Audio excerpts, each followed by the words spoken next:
Good morning, everybody! Good morning, it's JPR, and welcome back to another video. I felt it was only right that after covering both Colosseum and XD Gale of Darkness that we also take a look back at Genius Sonority's third and final home console Pokemon game, Pokemon Battle Revolution. Emphasis on Genius Sonority, not Game Freak. You would not believe how many comments I got in those two videos of people saying, why doesn't Game Freak make games like this anymore? Because the answer is, they never did. Granted, that's not the worst comments I've ever gotten. I've also had people in the past when that Game Freak is doing a poor job with Pokemon anime, and I'm just like, bro, can you stop and listen to yourself right now? Anyway, Battle Revolution, cool, right? And unlike XD Gale of Darkness, the title of this game doesn't mislead you. Even 13 years later, Pokemon Battle Revolution is still a shining example of Pokemon battling at its very finest. But despite that, this game wasn't exactly loved by everyone at launch. Most critics gave it low scores because it lacked the story mode present in Colosseum and XD, as well as the mini-games and some of the other features present in the Stadium games. It also lacked an online tournament feature, which should have been a staple in a strictly battling-focused game,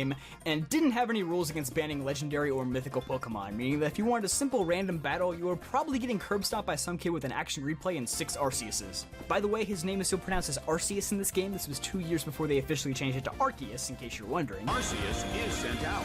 Then they later banned all legendary Pokemon, which caused another controversy in itself, and then legendary Pokemon got unbanned and just stayed that way forever. But hey, it's thanks to this broken online system that we got these old videos of level 1 Starlies defeating legendary deities, so that alone might be worth it. But online complaints were pretty minor compared to the disappointment of not having a story mode and just being nothing but a repetitive cycle of battles. This game is essentially just the Battle Frontier for Sinnoh before the actual Battle Frontier for Sinnoh happened. It does make sense why this game wouldn't have a story though. The main function of Colosseum and XD stories was to help players obtain the Pokemon they couldn't transfer from Gen 2 to Ruby and Sapphire, but between Sinnoh, the post-game, being able to transfer from Hoenn and Kanto, and Colosseum and XD by extension, the national decks had already been fully rebuilt by this point in time. Furthermore, it is extremely obvious that they wanted this game to launch as close to Diamond and Pearl as possible. Heck, most of the time this game was marketed as an extension of Diamond and Pearl rather than its own thing, which I can't really blame them for. There probably wasn't a lot of spare time to implement a story even if they tried. They probably figured, it's the Wii, it has Pokemon in the title, it'll sell whether we had a story mode or not. It did end up selling marginally worse than both Colosseum and XD, but with over 1.2 million copies,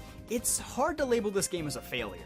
But despite those impressive numbers, Battle Revolution has largely been forgotten, it seems. I think most people just expected a Battle Revolution 2 to come out sometime in Gen 5, but that generation came and went without any 3D home console battling games, and next thing you know, Gen 6 comes along dragging Game Freak kicking and screaming into the third dimension, effectively shutting down any need for another home console battling focused game. Even if the mainline 3D games don't look as sharp or expressive as Battle Revolution, the core fanbase probably didn't care either way. It was basically, is Pokemon in 3D now, yes or no? Like it or not, 3D graphics were the main draw of these home console titles, so they pretty much lost their reason for existing after that and became irrelevant. But Battle Revolution finally started getting some attention again about a year ago when the whole Sword and Shield, National Dex plus high quality animations fiasco went down, as not only did Battle Revolution look better than a 2019 Switch Pokemon game, but the Pokemon themselves were 10 times more expressive with more move animations, unique and comedic feigning animations, and even interesting idle animations. But before we jump further down that rabbit hole, let's reel it back in. First of all, I haven't even played Battle Revolution since it first came out way back in 2007, so I need to refresh my memory before I go any further. And also, it's surprisingly difficult to find high quality footage of this game online, so let me just set myself up with an emulator and I'll be right back. One hacked save file later.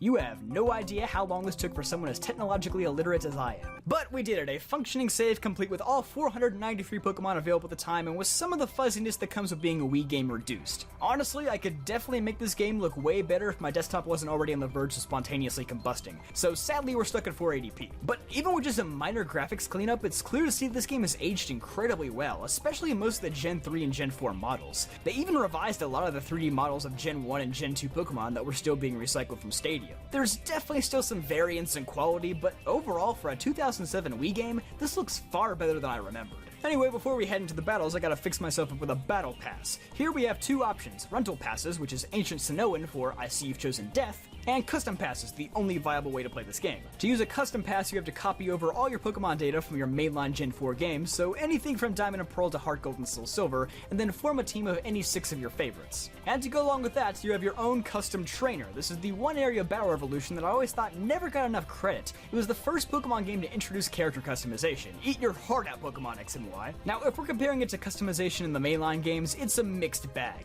You notably don't have nearly as many clothes to choose from, but you do get to choose between 6 entirely different character models, each having 3 different skin tones. The young boy, young girl, cool guy, cool girl, muscle man, and little girl.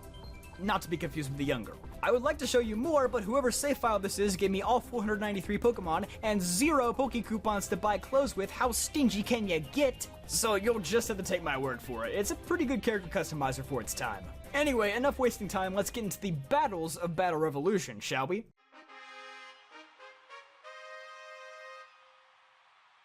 Poketopia Main Street Colosseum. Oh yeah, the announcer is back. That's a welcome blast from the past after being absent from the Colosseum duology. What did he just say? In the Stadium series, the announcer was the same guy who commentated the Indigo League tournament to the anime, which I always thought was pretty cool, but in this game, it's none other than Roger Parsons, better known as the narrator of the Pokemon anime in every region except Hoenn. Honestly, I'll take it. This is probably the single best voice associated with Pokemon that they could have gotten. Yeah, the pronunciations are a little wonky, they're not far off the mark though. The main issue is that, well, they didn't record a ton of voice lines. Torch by Flare Blitz! Torch by Flare Blitz! Soaked by Surf! Ice Beam hits! Torch by Flare Blitz! Ice Beam hits! Zapped by Thunderbolt! Torch by Flare Blitz! Zapped by Flare Blitz! This was all in the first 10 minutes of the game. And it doesn't really make the beginning of the game feel too enthralling, which is already far too easy if you just port your Pokemon over from the DS games. You know, the thing they want you to do. You'll probably be one-shotting your way through the first few Colosseums, which are 7 battles each. Good God, it's so boring. I take back everything I said about Dark Isle. This is way worse. Even if the game looks pretty, it can get stale very, very fast, since battles are literally the only thing to do.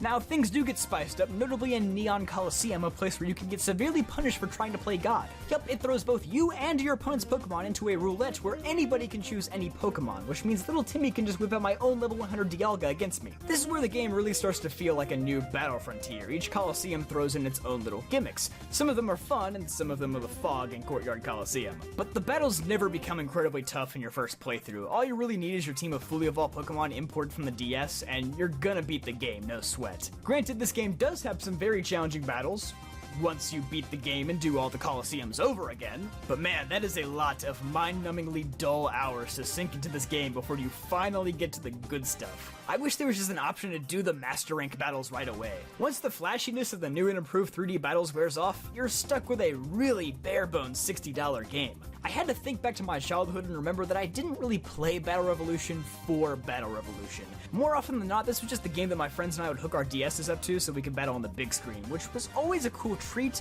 but that's about the extent of it. It would help if this game had better online features, but we already touched on that. Legendary Pokemon cause big controversies, and the lack of ability to create or join tournaments is a huge downer. Aesthetically, the game is amazing. Most of the models, especially the new ones, look fantastic and are full of character. They don't all have the same basic animations like in Gen 6, 7, and 8. These are 3D models done right, and it's amazing to have almost 500 of them with their own distinct behaviors and actions. And it's not just the Pokemon models, the environments are amazing looking too. Crystal Colosseum and Sunset Colosseum are gorgeous areas that still hold up today. Every Colosseum and every boss has their own distinct battle theme too. And there's not a single bad one to be found. You can jam out to nearly any track in this game. There's even some familiar themes from Colosseum and XD subtly mixed in here and there. But the more I replayed this game, the more I realized why I only played it once and then sold it all those years ago, while I still have Colosseum and XD to this very day. Pokemon battling is a constantly shifting and evolving thing. Battle Revolution's days were numbered from the day it came out. Even if it still has the best looking Pokemon battles to date, it doesn't mean much if you can't keep up with the meta. Heck, nowadays most people just prefer to play on Pokemon Showdown over the actual games because it's simpler and way faster. Nobody on there is looking for good graphics and animations. But what about Sword and Shield? After all, that was the main reason most people suddenly remembered that Battle Revolution existed in the first place. I'm a bit split on this one actually. It's definitely embarrassing that 2019 mainline Pokemon game looks far worse than a 2007 spin-off made by an even smaller company, but at the same time, it's not really a fair comparison. Battle Revolution was all about the battles, for better and worse. Sword and Shield is a more well-rounded Pokemon experience, and obviously not a ton of time went into revamping the look of the battle system. That still doesn't make it excusable to tell your fanbase that you're cutting content for the sake of higher quality animations that are clearly recycled from the 3DS. That was just a bad PR cover-up, plain and simple. But we can't forget that Battle Revolution also had a lot of reused assets, particularly from Colosseum and XD. Everyone has their thoughts on this, but I think the true issue is a lot larger than we can see, and comparing Battle Revolution to Sword and Shield doesn't really make Battle Revolution itself a better or worse game, so that's all I'm really gonna say on the matter. Overall, I would say the Pokemon Battle Revolution is a pretty underwhelming final chapter in the 3-part Genius Sonority home console series, and also the last part of the 5-part Pokemon Stadium-esque series. Technically 6 parts if you count the original Pokemon Stadium game that never released outside of Japan. I think a good metaphor for Battle Revolution would be like if you saw this incredible mansion in front of you, just a huge, beautiful mansion, and you walk inside, and it's completely empty. Or like one of those sticky, silly hands that are like really fun and satisfying to play with for like 5 minutes, and then they get all gunked up and nasty and you gotta throw it away. You know what, I'm just gonna stick with the mansion metaphor. There was nothing wrong with that one. Some people have asked what happened to Genius Sonority? Why aren't they making games like this anymore?